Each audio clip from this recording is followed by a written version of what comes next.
அனைவரும் சர்வகடாட்சம் பெருக. தான் தோன்றி ருத்ரஸ்ரீ ஷீரடி சாய்பாபா புவனேஸ்வரி சேத்திரத்துலேருந்து இந்த பதிவு.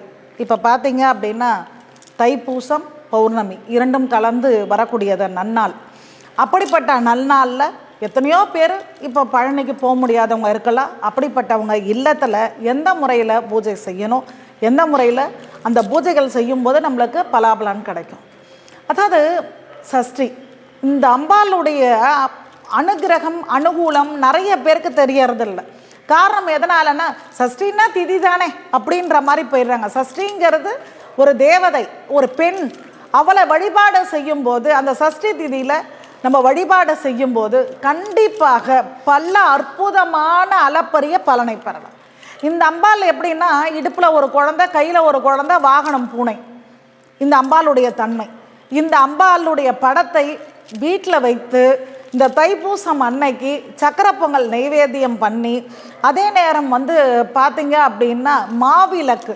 இப்போ சக்கரை பொங்கல் நீங்கள் ஒரு தாம்பால் தட்டில் மந்தார இலை போட்டு சக்கரை பொங்கலை வைக்கிறீங்கன்னா அதற்கு மேலே மாவிளக்கு போடணும். அந்த மாதிரி மாவிளக்கு போட்டு வழிபாடு செய்யும்போது நம்ம இல்லத்தில் பார்த்தீங்கன்னா எதெல்லாம் தடையாக இருக்கிறதோ அந்த தடைகள் நிவர்த்தியாகும். வாழ்க்கையில் நல்ல ஒரு மாற்றங்கள் வரும். காரணம் எதனாலன்னா இந்த சஷ்டி தேவியினுடைய தன்மை என்ன அப்படின்னா குழந்தை பேருக்கு மட்டும் இல்லை, அந்த இருக்கக்கூடிய நம்ம வீட்டில் இருக்கக்கூடிய குழந்தைகளுக்கு நல்ல அறிவு, நற்சிந்தனை, நன்னடத்தை இதை தரக்கூடிய தன்மை அந்த அம்பாளுக்கு உண்டு. இந்த அம்பாளை குழந்தையெல்லாம் உட்கார வச்சு நீங்கள் வழிபாடு பண்ணுறீங்கன்னா கட்டுக்கடங்காத குழந்தை கூட அடங்க செய்யும். ஏன்னா அதற்கு அப்படி ஒரு தன்மையும் உண்டு. அந்த அம்பாளை ஆத்மார்த்தமாக இந்த வரக்கூடிய தைப்பூசம் அன்னைக்கு வழிபாடு பண்ணும்போது நம்ம வாழ்க்கையில் நல்ல ஒரு மாற்றமும் ஏற்றமும் இருக்கும். இந்த மாவிளக்கையும் இந்த சக்கரை பொங்கலையும் தானமாக தரணும். எப்போவுமே ஒரு விஷயம் தெரிஞ்சுக்கோங்க, எந்த ஒரு வழிபாடை செய்தாலும் அந்த வழிபாட்டில் ஒரு தானம் பண்ணுங்க, கண்டிப்பாக இரட்டிப்பு பலன். காரணம் தெய்வத்தின் அனுகூலம், தானத்தின் புண்ணியத்தினால நம்ம பாவங்கள் கரைந்து கர்ம வினைகள் தீர்ந்து நம்ம வாழ்க்கையில் மாற்றங்கள் கிடைக்கும்.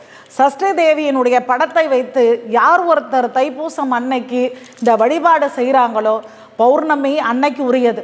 அப்படிப்பட்ட பௌர்ணமி நன்னாளில் நம்முடைய குடும்பத்தில் நம்ம குழந்தைங்கள்லாம் ஒரு நல்ல ஒரு குழந்தையாக, அதே நேரம் கல்வியில் சிறந்த குழந்தையாக, திறமை மிக்க ஒரு மனிதர்களாக அவங்க வளர்றதுக்குரிய அந்த அருளை அந்த தாயார் தருவார். அப்படிப்பட்ட அருளை பெற்று உங்கள் வாழ்க்கையை வளப்படுத்துங்க, நலப்படுத்துங்க. ஜெய் ஷாய்.